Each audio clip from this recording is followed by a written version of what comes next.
नमस्कार साथियों, Rajasthan university MSc previous year mathematics के पेपर 5th को कंटेन करने वाली जो आपकी बुक है मैकेनिक्स, उसकी यूनिट 4th हमारी रनिंग में है और इस यूनिट 4th का ये लेक्चर 3rd है। लेक्चर फर्स्ट में हमने मोशन ऑफ फ्लूइड के लिए लाग्रांज और आयलर अप्रोच को समझा था। लेक्चर सेकंड में हमने मटेरियल डेरिवेटिव का जो इक्वेशन आया था उसको ड्राइव किया था और आज के इस लेक्चर 3rd में हम स्ट्रीम लाइंस क्या होती है इनको समझेंगे। स्ट्रीम लाइंस जिनका दूसरा नाम है लाइंस ऑफ मोशन, तीसरा नाम है लाइंस ऑफ फ्लो। अगर आपको इन तीनों में से कोई भी नाम दे दिया जाए तो उसका मीनिंग आप यही समझोगे कि स्ट्रीम लाइन की बात हो रही है। इसी लेक्चर में हम पाथ लाइंस को समझेंगे, उसका इक्वेशन ड्राइव करेंगे और साथ के साथ दोनों में डिफरेंस क्या है, स्ट्रीम लाइन और पाथ लाइन में डिफरेंस क्या है ये भी हम समझेंगे। ये लेक्चर काफी इंपॉर्टेंट है एज इट इज। ये पूरा लेक्चर, इस पूरे लेक्चर से एक क्वेश्चन बनता है 10 नंबर का आया हुआ है, इसलिए ये इंपॉर्टेंट है। तो इसको समझते हैं स्ट्रीम लाइंस को। तो स्ट्रीम लाइंस या फिर लाइंस ऑफ फ्लो या फिर लाइंस ऑफ मोशन एक ही बात है। मैं कोई एक फ्लूइड लेता हूं जो कि मोशन में है, ठीक है। अब जरूर नहीं कि जो फ्लूइड है वो लीनियर मोशन करे, कर्व मोशन भी कर सकता है। जैसे कि मोशन इधर हो रहा है ना, जैसे कि आप समझ सकते हो जो पानी है ना वो इधर बह रहा है और जैसे ही उसमें कोई ना कोई रुकावट डालेंगे हम या कोई रुकावट आएगी तो जैसे वो इससे टकराएगा तो कर्व शेप में आएगा, इधर इसको क्रॉस करके जैसे इधर आएगा तो कर्व शेप बनेगी, ठीक है। तो अब ये जो मोशन है ये कैसी है, ये कर्व शेप में मोशन हो रही है, इसको कर्व मोशन बोलेंगे। तो ये मैं मान के चलता हूं कि ये जो मोशन है ये कर्व बन रही है इससे, इस मोशन से, ठीक है। और इस कर्व को मैं सी बोल देता हूं। ये जो कर्व है ये क्या है, सी फॉर कर्व, सी, ठीक है। ये जो फ्लूइड था कर्व मोशन में हो रहा है जिसको मैंने सी बोल दिया। तो स्ट्रीम लाइंस क्या होगी, ये जो कर्व सी है इसको हम स्ट्रीम लाइन बोलेंगे। कब बोलेंगे, जब इस कर्व सी के हर एक पॉइंट पर टेंजेंट की डायरेक्शन और ये जो फ्लूइड है इसकी मोशन की डायरेक्शन सेम हो। क्या क्या, ये जो हमको कर्व बनती दिख रही है इस कर्व के हर एक पॉइंट पर टेंजेंट की डायरेक्शन और इस फ्लूइड की डायरेक्शन, दोनों की डायरेक्शन सेम होनी चाहिए। अगर दोनों की डायरेक्शन सेम है तो हम इसको स्ट्रीम लाइंस बोलेंगे। किसको, इस कर्व सी को। ये जो कर्व सी है इसी को हम स्ट्रीम लाइन बोलेंगे, ठीक है। अब इसकी डेफिनेशन लिखते हैं। Curve C is said to be streamline if direction of tangent at any point of curve is same to be direction of motion of fluid।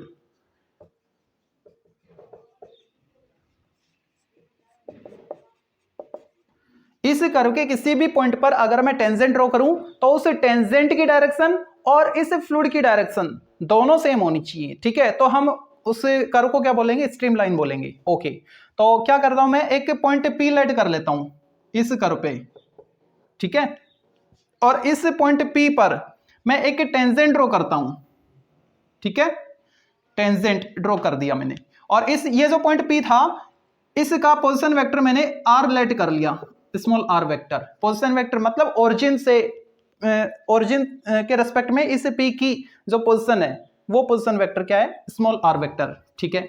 तो इसको मैं लिखता हूं, let P be a point on curve C and r vector is its position vector, then tangent vector क्या बनेगा, tangent vector होगा dr। किसी भी कर्व पे अगर आप किसी कर्व के किसी भी पॉइंट पे अगर आप टेंजेंट ड्रॉ करते हैं तो उस पॉइंट पर जो पोजीशन वेक्टर है उसका डेरिवेटिव वही क्या आता है, टेंजेंट वेक्टर होता है, ठीक है। तो यहां पे मैंने पोजीशन वेक्टर क्या ले रखा है, पी का स्मॉल आर, तो स्मॉल आर का डेरिवेटिव यानी डी आर वेक्टर, ठीक है, वो क्या होगा, उस कर्व पे टेंजेंट वेक्टर होगा। तो यहां पे मेरे को वेक्टर अप्लाई करना चाहिए। ओके, अच्छा, अब इसने क्या बोल रखा है कि ये स्ट्रीम लाइन बने, तो स्ट्रीम लाइन बनने का मतलब क्या है कि ये जो टेंजेंट वेक्टर है हमारे पास इसकी और ये जो फ्लड है इसकी डायरेक्शन सेम होनी चाहिए।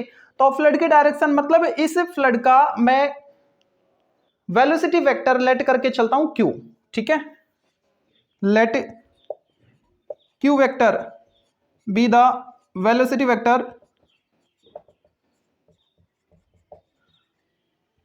Vector of fluid. इस फ्लूइड का मैंने वेलोसिटी वेक्टर क्या ले लिया, q vector. Then for the streamline, streamline के लिए क्या होना चाहिए, स्ट्रीमलाइन के लिए ये जो टेंजेंट वेक्टर है इसकी डायरेक्शन और फ्लूइड की जो मोशन हो रही है उसकी डायरेक्शन सेम होनी चाहिए। ये क्या है, टेंजेंट वेक्टर, कोई एक वेक्टर है और यहां पे हमने लिया वेलोसिटी वेक्टर, ये भी एक वेक्टर है। दो वेक्टर की डायरेक्शन सेम है, जैसे कि अगर मैं बात करूं वेक्टर ए और वेक्टर बी की, इनकी अगर डायरेक्शन सेम है इसका मतलब क्या है कि ये दोनों पैरेलल वेक्टर हैं, ठीक है। ए और बी अगर पैरेलल है इस केस में हम क्या लिखते हैं, इनका जो क्रॉस प्रोडक्ट है वो जीरो वेक्टर होता है, ठीक है। तो अब हम यहाँ पे क्या लिखें, स्ट्रीम लाइंस के लिए क्या होगा, इन दोनों की डायरेक्शन सेम होगी, मतलब ये दोनों वेक्टर कैसे होंगे, पैरेलल होंगे। तो पैरेलल होंगे तो उनका क्रॉस प्रोडक्ट जीरो आना चाहिए। तो क्रॉस प्रोडक्ट हम ले रहे हैं क्यू का टेंजेंट वेक्टर डी आर के साथ इक्वल जीरो, जीरो आई जीरो जे जीरो के जीरो वेक्टर बन जाएगा, ठीक है, प्लस करेंगे। अच्छा, अब दो वेक्टर का क्रॉस प्रोडक्ट हमको निकालना है, ठीक है। तो यहां पे हमको पता होना चाहिए क्यू वेक्टर क्या है, डी आर वेक्टर क्या है। क्यू वेक्टर ये हमने कहां पढ़ा है, क्यू वेक्टर जब हम वेक्टर फॉर्मेट में मटेरियल डेरिवेटिव का इक्वेशन फाइंड कर रहे थे तो वहां पे आया था। जो वेलोसिटी वेक्टर है क्यू वेक्टर वो क्या होता है, U I cap plus we J cap plus W के cap. X Y Z direction में या फिर एक्स वाई जेड एक्सेस के अलोंग जब हम velocity component U V W लिए थे हमने, तो क्यू वेक्टर को क्या लिखा था, u I cap plus we J cap plus W के कैप, ठीक है। तो क्यू वेक्टर है हमारे पास। और ये डी आर वेक्टर क्या होता है, ये तो एक्स आई कैप वाई जे कैप, सॉरी डी एक्स आई कैप डी वाई जे कैप और डी जेड के कैप होता है, ठीक है। अब ये दोनों वेक्टर हैं हमारे पास, इनका क्रॉस प्रोडक्ट हमको जीरो के इक्वल लेके चलना है। तो क्रॉस प्रोडक्ट कैसे फाइंड करते हैं, वो डिटरमिनेंट यूज करके, ठीक है। तो ऊपर का मैं रफ कर देता हूं,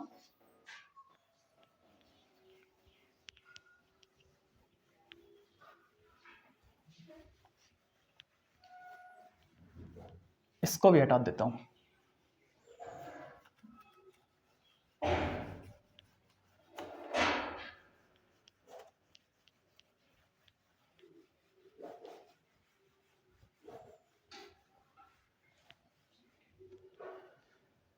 तो क्या लिखे यहां पे, आई कैप जे कैप एंड के कैप। अच्छा, अब यहां पे आएंगे क्यू के जो आई जे के जो कंपोनेंट्स है वो, यानी यू वी और डब्ल्यू, और डी आर के यहां पे आएंगे d x d y d z और इक्वल जीरो वेक्टर। अब इनको सोल्व करना है, तो आई कैप के साथ क्या आएगा, वी डी जेड माइनस डब्ल्यू डी वाई और प्लस जे के साथ क्या आएगा, डब्ल्यू डी एक्स माइनस इसको इससे यू डी जेड और प्लस के कैप, इसके साथ क्या आएगा, u d y minus v d x equal zero vector, मतलब zero i cap plus zero j cap plus zero k cap, ठीक है। ये हमको मिल चुका है। अब क्या करेंगे, राइट साइड और लेफ्ट साइड जो आई के कोफिशिएंट्स हैं उनकी कंपेयर करेंगे। तो कंपेयर करें तो यहां से क्या लिखें, वी डी जेड माइनस डब्ल्यू डी वाई, और उधर क्या है, आई का कोफिशिएंट जीरो है, तो यहां से अब हमको क्या मिलेगा, डब्ल्यू d x minus u d z equal zero, और यहां से क्या मिलेगा, u d y minus v d x equal zero. कहां से आए, कंपेयर करने पे। चलो लिख लो यहां पे, ऑन कंपेयरिंग हमने कंपेयर किया आई जे के कोफिशिएंट्स, तो हमको ये रिलेशन मिले हैं, ठीक है। यहां से हम क्या लिख सकते हैं, वी डी जेड इक्वल डब्ल्यू डी वाई, यहां से डब्ल्यू d x equal u d z, और यहां से u d y equal v d x, ठीक है, ओके। अब मैं इसको लिख सकता हूं dz by W equal dy by v, यहां से dx बाई u और dz बाई w, और यहां से dy बाई v और dx बाई u। अब देखो dx बाई u, मैं यहां से स्टार्ट कर रहा हूं, dx बाई u से किसके इक्वल है, dx बाई u यहां पे भी है, dy अपॉन v तो मैंने लिखा dy अपॉन v, और यही वैल्यू dz अपॉन w के इक्वल है, dz अपॉन w। तो यहां से हमको क्या मिल गया, dx upon u equal dy upon v equal dz upon w। ये क्या है, यही तो है equation of streamline, is equation of streamlines. Okay, काफी इजी टॉपिक था ये। आपको याद क्या रखना है, कर्व के किसी भी पॉइंट पर टेंजेंट वेक्टर की डायरेक्शन और किसकी, फ्लूइड की मोशन की डायरेक्शन सेम होनी चाहिए। ठीक है, ये कॉन्सेप्ट आपको यूज करना है और इक्वेशन आपको निकालना है। इसमें यूज होने वाले एक तो क्यू थी, जो वेलोसिटी वेक्टर था वो आपको पता होना चाहिए। क्यू वेक्टर क्या होता है, Q vector u I cap plus we J cap plus W के कैप। ठीक है, और जो टेंजेंट वेक्टर था डी आर, उसको हम क्या लिख रहे थे, टेंजेंट वेक्टर को हमने लिखा था डी एक्स आई कैप प्लस डी वाई जे कैप प्लस डी जेड के कैप। ठीक है, दोनों एक ही डायरेक्शन में हो रहे हैं, मतलब दोनों पैरेलल है तो उनका क्रॉस प्रोडक्ट जीरो होना चाहिए। तो क्रॉस प्रोडक्ट हमने लिया इक्वल जीरो। क्या क्रॉस प्रोडक्ट कैसे करते हैं, डिटरमिनेंट फॉर्मेट से। ठीक है, और फिर हमने इनको सोल्व किया तो हमारे पास ये इक्वेशन आ गया। तो ये थी आपकी स्ट्रीमलाइंस या फिर लाइंस ऑफ फ्लो या फिर लाइंस ऑफ मोशन। ठीक है, अब आगे बढ़ते हैं पथ लाइंस की ओर। तो अब देखते हैं पथ लाइंस। पथ लाइंस में क्या होता है, कोई भी एक पार्टिकल लेते हैं हम और मोशन के ड्यूरिंग उसने जो भी रास्ता बनाया है, ठीक है, उसकी जो मोशन हो रही है उससे हमको जो लोकस मिला है ना, वही क्या है, वही पथ लाइंस है। ठीक है, मतलब इसमें हम सेंटर में किसको रखेंगे, पार्टिकल को रखेंगे। पार्टिकल की जो मोशन हो रही है ना, तो उससे मोशन के ड्यूरिंग जो उससे लोकस क्रिएट हो रहा है उसी को हम पाथ लाइंस बोलेंगे। ठीक है, तो इसकी स्टेटमेंट लिखते हैं, locus of A particle describe during the motion is called path lines. ठीक है, ओके, ये थी इसकी डेफिनेशन। बात करते हैं इसकी इक्वेशन की। इक्वेशन ऑफ पाथ लाइन, जो पार्टिकल मूव कर रहा है, मतलब गति कर रहा है, जो मोशन में है, ठीक है, तो वो एक्स वाई और जेड इन तीनों डायरेक्शन में किस वेलोसिटी कंपोनेंट्स के साथ जा रहा है, यू वी डब्ल्यू अक्सर हम लेट करते हैं। ठीक है, तो उन्हीं को उनका इसका इक्वेशन बोल देते हैं। तो यू किसको डिनोट कर रहे हैं, एक्स डायरेक्शन में उसकी जो मोशन हो रही है ना, एक्स डायरेक्शन में उसका वेलोसिटी कंपोनेंट, और उसको हम क्या लिखते हैं, D x by D T. ऐसे ही v क्या आएगा, y डायरेक्शन में, तो dy बाई डी टी, और w क्या आएगा, dz बाई डी टी। यही इसका इक्वेशन है, किसका, equation of a path lines. ठीक है, u equal D x by D T, v equal dy by D T and w equal dz by D T. ठीक है, ओके, अब बात करते हैं पाथ लाइंस और स्ट्रीम लाइंस में डिफरेंस। ओके, तो इसको मैं रफ कर रहा हूं। अब पाथ लाइंस में इतना ही था बस।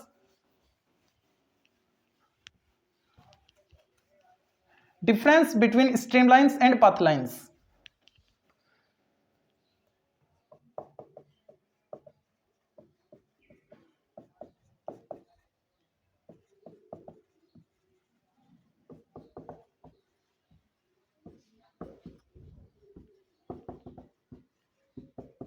तो जो स्ट्रीमलाइन थी वो तो किसके लिए थी, किसको रिप्रेजेंट कर रही थी, मोशन ऑफ ए फ्लूइड को। और जो पाथ लाइंस है इसमें हमने किसकी स्टडी की है, जो पार्टिकल है ना उसकी मोशन को। ठीक है, तो क्या लिखें, first stream lines represent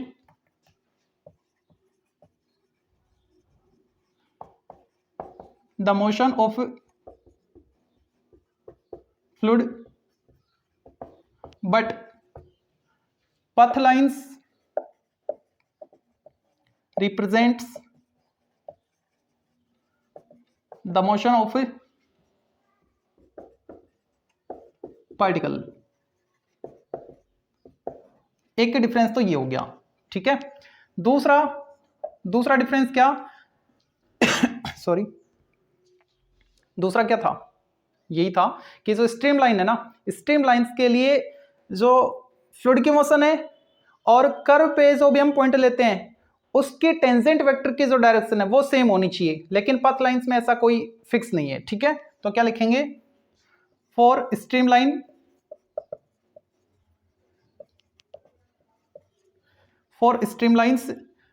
direction of fluid should be same या equal, should be same to ME, the direction of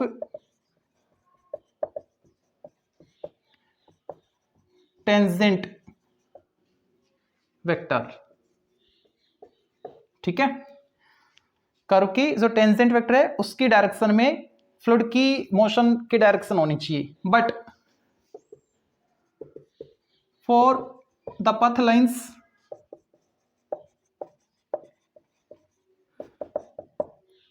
it may not to be true। path lines के लिए ऐसा होना कोई जरूरी नहीं है, सत्य नहीं है, ठीक है। तीसरा डिफरेंस क्या लिखें, तीसरा इनका इक्वेशन क्या लिख देते हैं, इक्वेशन ऑफ स्ट्रीमलाइंस और इधर इक्वेशन ऑफ, चलो नीचे लिख लेंगे ये क्या है, स्ट्रीमलाइंस का इक्वेशन हमारे पास से क्या आया था, dx by you equal dy by v equal dz by w। Equation of path lines वो क्या था हमारे पास, u equal dx by dt, v equal dy by dt और w equal dz by dt, ठीक है। तो ये डिफरेंस है किस किस में, स्ट्रीमलाइंस और पाथ लाइंस में, ओके। तो आज के लिए इतना काफी है, बाकी करेंगे नेक्स्ट वीडियो में। पाथ लाइंस और स्ट्रीमलाइंस को अभी हमने समझा है, तो इसको एग्जांपल से और क्लियर करते हैं इसको। Find the equations of streamlines and path lines of the particles of the two dimensional velocity field u v और 2d है तो w तो जीरो कर दे इसने, z डायरेक्शन में वेलोसिटी क्या है, जीरो है, ठीक है, ओके। तो यहाँ पे सबसे पहले तो u आपको और v आपको दे रखा है, ठीक है। बात करें पहले स्ट्रीमलाइंस की, इक्वेशन ऑफ स्ट्रीमलाइंस क्या थे, dx by you equal dy by v equal dz by w। Value put कर दो, dx बाई यू यानी x upon 1 plus t equal dy upon y equal dz upon 0, ठीक है। इसको हम क्या लिख सकते हैं, 1 प्लस टी ऊपर आ गया, dx by x equal dy upon y equal dz upon 0। अब इनको सोल्व करना है, तो पहले मैं शुरू के दो इक्वल ले लेता हूं, ठीक है। शुरू के दो इक्वल लेंगे तो क्या आएगा, 1 प्लस टी और dx by x equal dy by y। Differentiate कर, सॉरी इंटीग्रेशन करते हैं इनका, तो क्या आएगा 1 plus t as it is, और इसका क्या आएगा log x, इसका log y plus arbitrary constant, तो मैंने उसको log में लिखा log c, ठीक है। यहां से log की प्रॉपर्टी अप्लाई होगी तो log cy बनेगा, और इसको क्या लिखें, ये एक्सपोनेंट बन जाएगी इसकी, log का जो कोएफिशिएंट होता है वो log के साथ जो नंबर होता है उसकी एक्सपोनेंट बन जाती है, तो ये बन गया log x raise to power 1 plus t और इधर log cy। Both side anti log apply करेंगे तो log हट जाएगा, x raise to power 1 plus t equal cy, ठीक है। ये हमारे पास इक्वेशन आ गया, x और y में रिलेशन आ गया। ऐसे ही z का भी आप निकाल सकते हो, इसको किसी के भी इक्वल ले लो, या तो इसके या इसके। अगर मैं इसको इसके इक्वल लूं तो भी 0 आएगा, और इसको इसके इक्वल लूं तो भी dz 0 ही आएगा, ठीक है। तो क्या लिखा मैंने, dz इक्वल 0।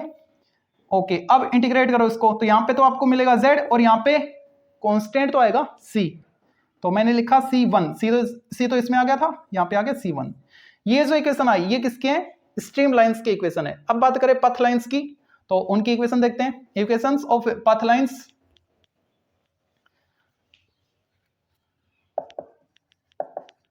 पथ लाइंस के लिए इक्वेशन क्या थे? u equal dx by dt, v equal dy by dt and w equal dz by dt। u equal dx by dt, v equal dy by dt and w equal dz by dt। Value put करते हैं। u क्या है?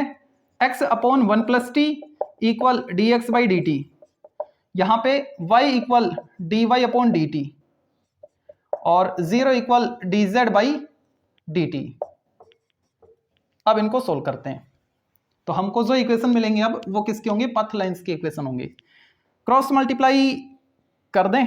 नहीं, इसको इधर इसको इधर, हाँ क्रॉस मल्टीप्लाई कर दिया, लेकिन ये मान के चलो आप